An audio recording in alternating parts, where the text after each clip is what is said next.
ஞாயிற்றுக்கிழமை காலங்காத்தால எழுந்த உடனே பயங்கரமா போர் அடிச்சுது அப்படின்னு சொல்லிட்டு நானும் ஃப்ரெண்ட்ஸ் எல்லாருமே சேர்ந்து ப்ளூ மவுண்டன்ஸ் போலான்னு முடிவு பண்ணோம். ப்ளூ மவுண்டன்ஸ்ல எங்கடான்னு கேட்டா ஹேங்கிங் ராக்ஸ். ஹோம்புஷ் ஏரியால இருந்து நாங்க கார்ல புறப்பட்டோம். சுமார் ஒரு 2 hour டிராவலுக்கு அப்புறமா ஹேங்கிங் ராக்ஸை ரீச் பண்ணோம். இந்த இடத்துல எல்லா இடத்துக்குமே இந்த மாதிரி ஓப்பன் பார்க்கிங் தான் இருக்கு.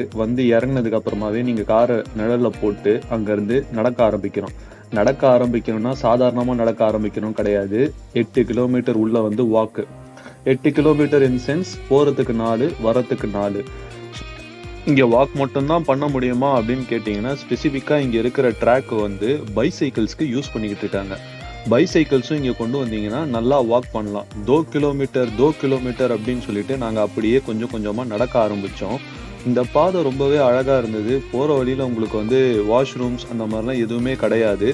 ஸோ நீங்க ஒன்ஸ் கார் பார்க்ல இருந்து கிளம்பிட்டீங்க அப்படின்னா எல்லாமே திறந்த வெளி புல்வெளி கழகம் தான். But that is not recommended in Australia. Next அப்படியே கொஞ்சம் கொஞ்சமா அப்படியே நடந்து போக ஆரம்பிங்க. உங்களுக்கு தேவையான திங்ஸ் எல்லாம் எடுத்துக்கோங்க. ஃபார் எக்ஸாம்பிள் ராம் எங்களுக்கு தேவையான தண்ணி எல்லாம் எடுத்து வந்துட்டாரு. போற வழியில ஃபர்ஸ்டே உங்களுக்கு ஒரு சூப்பர் வியூ அமைஞ்சது. இந்த மாதிரி ஒரு வியூ அமைஞ்சா சும்மாவா இருப்போம், எடுப்போம்ல ட்ரோனு. நேரா ட்ரோன் எடுத்து பறக்க விட்டேன். எப்படிதான் இருக்குன்னு இந்த வியூவை பாருங்க. நிஜமா சொல்லணும்னா ரொம்ப அருமையான இடம், ரொம்ப அருமையான ஒரு வியூ. சரி, இந்த வியூ முடிச்சதுக்கு அப்புறமாவே என்ன சொல்லிட்டாங்க அப்படின்னா ரொம்ப மதிய டைமா இருக்கு, வாங்க திரும்பி நடக்க ஆரம்பிக்கலாம் அப்படின்னுட்டு வேகமா மறுபடியும் நடக்க ஆரம்பிச்சோம். ஸோ போற பாதை எங்களுக்கு இன்னும் ஒரு 2 கிலோமீட்டர்ஸ் அப்படின்னு இருக்கு. போற வழியெல்லாம் சைக்கிளிஸ்ட் நிறைய பேர் வந்தாங்க. அவங்க கிட்ட கேட்டுக்கிட்டே இருந்தோம், அவங்களும் சொல்லிக்கிட்டே இருந்தாங்க. ஃபர்ஸ்ட் ஒரு போர்டு ஒன்று கிடைச்சது. இந்த போர்டில் குறிப்பாக போட்டிருந்தது என்னன்னா, இதுக்கு மேலே உங்களுக்கு ஃபென்ஸ் எதுவுமே கிடையாது, எல்லாமே ஓப்பன் ஏரியா அப்படின்னு சொன்னாங்க. இதுக்காக நாங்கள் வரும்போதே இந்த பிளேஸ் எப்படி இருக்குன்னு சர்ச் பண்ணிட்டு வந்தோம். அதனால எங்களுக்கு இது கொஞ்சம் ஹெல்ப்ஃபுல்லாகவே இருந்தது. பட் இது யாருக்கு சூட்டபுளாக இருக்கும் அப்படின்னா bachelors as well as students as well as ஒரு ஸ்கூல் படிக்கிற பசங்க அவங்களாம் ஒரு குரூப்பாக வந்தாங்கன்னா அவங்களுக்கு நல்லா இருக்கும். பட் ரொம்பவே கேர்ஃபுல்லாக இருக்கணும். நீங்கள் குழந்தைய வச்சுருந்தீங்க அப்படின்னா உங்களால் குழந்தைய இந்த மாதிரி இடத்துக்கு கூட்டு வந்தால் மேனேஜ் பண்ண முடியுமா அப்படின்றது நீங்களே பார்த்துக்கோங்க. வீடியோ பார்த்தா அது உங்களுக்கு தெரிஞ்சிடும். வந்ததுக்கு அப்புறமாவே உங்களுக்கு ஃபர்ஸ்ட் வியூ இந்த இடத்துல ரீச் பண்ணது யாருன்னா ராமு. நான் வீடியோ எடுத்துகிட்டு வர கேப்பில், தலைவரே நான் ஃபஸ்ட்டு வந்துட்டேன் அப்படின்னு சொல்லிட்டு போய் நேராக நின்றுட்டாப்புல. சரி, நின்னதுக்கப்புறம் சும்மாவா இருப்போம், அவர் ஒரு வீடியோ எடுப்போமே அப்படின்னு சொல்லிட்டு வீடியோ எடுக்க ஆரம்பித்தோம். என்ன ஒரு மெஸ்மரைசிங் வியூ பாருங்க. இந்த மாதிரி ஒரு பிளேஸ்ல நாங்க நின்றுகிட்டு இருந்தோம். சரி, இது நான் லுக் அவுட்ல ஜாலியா உட்காந்து ஜாலியா ரெஸ்ட் எடுக்க போறேன் அப்படின்னு சொல்லிட்டு ராம் உட்காந்து ரெஸ்ட் எடுத்து அந்த இடத்த பாக்குறாரு. இந்த இடத்துல மனுஷன் உட்காந்தாருங்க. எனக்கெல்லாம் அப்படியே நெஞ்சு படபடப்பாயிருச்சு. இதுதான் இவர் பண்ண மேக்சிமமான ஒரு விஷயமா அப்படின்னு கேட்டீங்கன்னா வீடியோவை கடைசி வரலும் பாருங்க. அவர் ஒரு வேலை ஒண்ணு பண்ணாரு, எங்க எல்லாருக்குமே நெஞ்சு அடைச்சிருச்சு. அந்த மாதிரி ஒரு வேலை ஒண்ணு பண்ணாரு.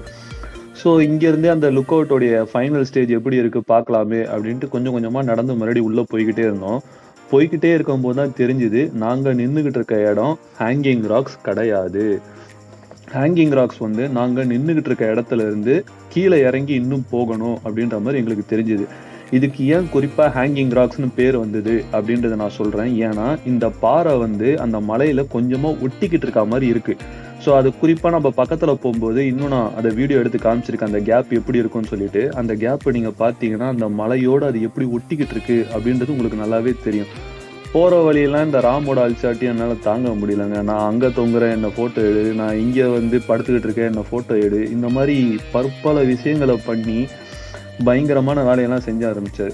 அமுல் கொட்டான் என்ன பண்ணாரு, போறப்ப வரப்பெல்லாம் கொசு அடிச்சாரு. கொசு அடிச்சுட்டு ப்ரோ எனக்கு கொசு கடிக்குது ப்ரோ அப்படின்னாப்புல. இருந்தாலும் பரவாயில்ல அப்படின்னு சொல்லிட்டு அங்கேருந்து கிளம்ப ஆரம்பித்தோம். ஸோ கொஞ்சம் கொஞ்சமாக இறங்கணும். ஆனால் சும்மா சொல்லக்கூடாதுங்க. இந்த பாதை இருக்கு தெரியுமா, இது உங்களால் நிஜமாலே பண்ண முடியும் தோணுச்சுன்னா இதை பண்ணுங்க. ஏன்னா இதுக்கப்புறமா வர்றது எல்லாமே கொஞ்சம் டேஞ்சரஸாகவே இருக்கும். ஸோ நம்ம இறங்கி வந்த பாதை பார்த்தீங்க அப்படின்னா மேலே அந்த கல் தெரியுதா, அங்கேருந்து இப்போ கீழே இவ்வளோ தூரம் இறங்கி வந்திருக்கோம். பட் ஸ்டில் இன்னமும் அந்த ஹேங்கிங் ராக்ஸை நம்ம ரீச் பண்ணல. ஹேங்கிங் ராக்ஸ் எனக்கு லெஃப்டில் இருக்குது, அதை நோக்கி தான் இப்போ இன்னமும் பயணம் பண்ணிக்கிட்டு இருக்கோம். நான் சொன்னல, இதுதான் அந்த ஹேங்கிங் ராக்ஸ். லெஃப்டில் பார்த்தீங்கன்னா இந்த மாதிரி தெரியும். குறிப்பாக சொல்லணும்னா மலைக்கும் அந்த ராக்குக்கும் நடுவில் ஒரு பெரிய கேப் ஒன்று இருக்குது. இந்த கேப்பால் தான் இது பேர் ஹேங்கிங் ராக்ஸ்னு சொல்கிறாங்க. ஸோ இது ஜஸ்ட் அந்த மலையோடு சேர்த்து கொஞ்சமாக தொங்கிக்கிட்டு இருக்கு. இது எவ்வளோ நாள் இதே மாதிரி தொங்கும் அப்படின்றதெல்லாம் எனக்கு தெரியல. உதாரணத்துக்கு ஒரு சின்ன பூகம்பம் வந்தாலோ இல்லை ஏதாவது ஒன்று நடந்தாலோ கீழே விழுந்துடலாம். அதுக்குள்ளே நான் பார்த்துட்டேன், உங்கள் எல்லாருக்கும் காமிச்சிட்டேன். ஸோ எனக்கு கொஞ்சம் சந்தோஷமாக தான் இருக்குது. சரி, எல்லாரும் நில்லுங்க அப்படின்னு சொல்லிட்டு நானும் கொஞ்சம் கொஞ்சமாக அப்படியே நடந்து அந்த ஹேங்கிங் ராக்ஸ் பக்கம் போய் பார்த்ததுக்கப்புறம் தான், அந்த கேப்பை பார்த்ததுக்கப்புறம் தான் ஒரு பயம் வந்தது. சாமி, இது என்னால் தாண்டவே முடியாதுன்னு நினச்சேன். ஆனால் இவர் இருக்காரு பாருங்க, ராமு, ஈஸியாக தாண்டி போயிட்டாருங்க. ஆனால் நாங்கள்லாம் வாய்ப்பே இல்லை. அதை குனிஞ்சு ஒரு வாட்டி எட்டி பார்க்கறதுக்கே எனக்கெல்லாம் அவ்வளோ பயமாக இருந்தது. நான் என்னடானா அப்படியே படுத்துக்கிட்டு கொஞ்சம் கொஞ்சமாக நகர்ந்து அந்த பெரிய பள்ளம் எப்படி இருக்கு அப்படின்ட்டு எட்டி பார்க்க ஆரம்பித்தேன். நான் எட்டி பார்த்துக்கிட்டு இருக்கும் போதே பிரேம் என்ன பண்ணாருன்னா, அவரும் பக்கத்தில் வந்து, ப்ரோ என்னாலேயும் இதை தாண்ட முடியாது, நானும் எட்டி வேணா பார்த்துக்கிறேன் அப்படின்ட்டு சொல்லிட்டு முடிச்சாரு. சரி, இதுக்கு மேலே இது நமக்கு வேலைக்கு ஆகாதுன்னு சொல்லிட்டு நாங்கெல்லாம் எந்திரிச்சிட்டோம். பட் ராம் என்ன பண்ணாருன்னா, அங்கே போய் கண்டினியூ பண்ணாரு. அந்த ஹேங்கிங் ராக்ஸில் போய் நின்றாரு. அவர் நிற்கிற அந்த போஸை பாருங்க. சத்தியமா இதை நான் அவர்கிட்ட கேட்கவே இல்லை. அவர் இதை பண்ணாரு. சரி, நின்றுட்டாரே அப்படின்றதுக்காக நான் ட்ரோன் ஷாட் எடுத்து நான் கவர் பண்ணேன். எனக்கு உயிரே போயிடுச்சு. அந்த மாதிரி ஒரு வேலையை பண்ணாரு. தயவு செஞ்சு பாருங்க.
என்னால இத பண்ண முடியுமான்னு கேட்டீங்கன்னா, கண்டிப்பா பண்ண முடியாது. இத நான் இன்னும் ஒரு 4 வாட்டி, 5 வாட்டி இந்த இடத்துக்கு வந்தாலும், இத நான் கண்டிப்பா பண்ண போறதும் கிடையாது. நான் பண்ணவும் மாட்டேன்.